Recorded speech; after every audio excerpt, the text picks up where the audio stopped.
Hello, we are here looking at what to include in a 70th birthday hamper. So for people who are 70 or in their 70s, instead of going for a traditional food hamper, if you're going to make a birthday hamper at home, what kind of things have we included and our suggestions to you for what you could include to make a spectacular gift? Yep, and then we're going to put it together so that you can see how it could be arranged in a way which is going to have maximum wow impact for the lucky recipient. Yep. And we're going to make suggestions based upon past historical over the last 20 years, what people really wanted in their birthday hampers for people that were in their 70s. Yeah. Okay. I'm going to show you here how when we look at the products that you would typically associate with hampers, biscuits, chocolates, nice foods and whatever, sort of like, I wouldn't say comfort food, but sort of like something a wee bit cute and... Yeah, they're luxury, kind of premium products that you wouldn't maybe go out and buy for yourself. It is that kind of still gifting aspect that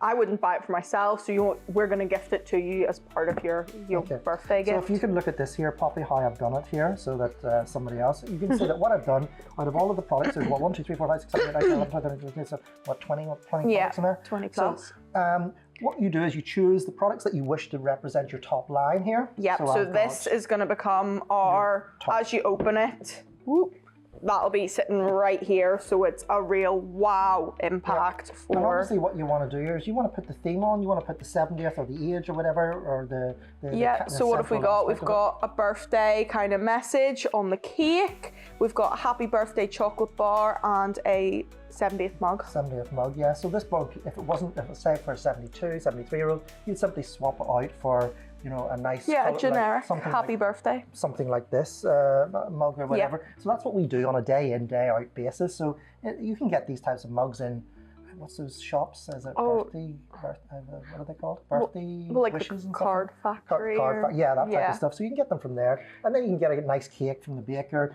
We ice it. Yeah, you can get it iced. Few nice chocolates and whatever from the deli, and none of these things you tend to find in supermarkets or whatever, because we're obviously going for the real gourmet premium, sort of like something professional. So or you can go from little farm producers or whatever. This one here is our we always like to say support local. If that's an option, you could try that as well. We have got then the things that we want on the top list of it, because you're looking for something when they open it to go, wow, this is really nice and interesting, and that's something that you'll bring into your design. But the remainder of the things, it's not that they are not expensive things or whatever, it's just that they can be buried underneath here. Yeah, so we create that experience, that kind of moment of opening it, your initial wow, and then you also, as you open it and you dig deeper, you're still wow, and it's a real pleasant surprise. The more you kind of go through, the more things you discover and find. Yeah, so these are the things here that I'm basically saying, okay, there you go, that's my bottom layer, and there we go, that's all the things into it. So that's your bottom layer. It means then that you're not making it try to look like more than what it is. You want to keep that compactness. This is really useful for sending as well through the post. And then we have our layer. Notice the way I put the glass element in the center. Yeah, it's in the middle. Keep it safe. Stop it from breaking and wiggling about too much. Yeah. This is the great thing from our perspective of having done this for so many years, is that aspect of we make them, we pack them.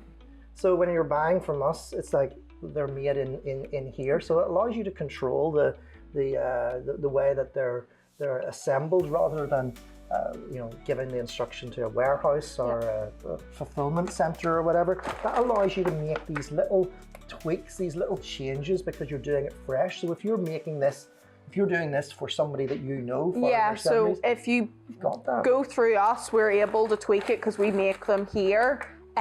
If you are doing this yourself and you're listening for top tips, obviously go for what the person likes. You're able to send this, from the heart, and kind of pick products that they will like. Oops, sorry. There we go. So as you can see, what I've ended up with is that I could have put that in, but I like the sort of the color. It sort of brings together. You see, I've got like metallic types of colors there with the Yeah, that's why I've gone for this metallic kind of. And then I've gone for red across the rest of it. So a product like that can sort of like be the link product towards it, and it just comes across as tasteful and elegantly put together. Then obviously the choice of satin bow that you're putting with it. So you're all done. So we just finish off with a bow.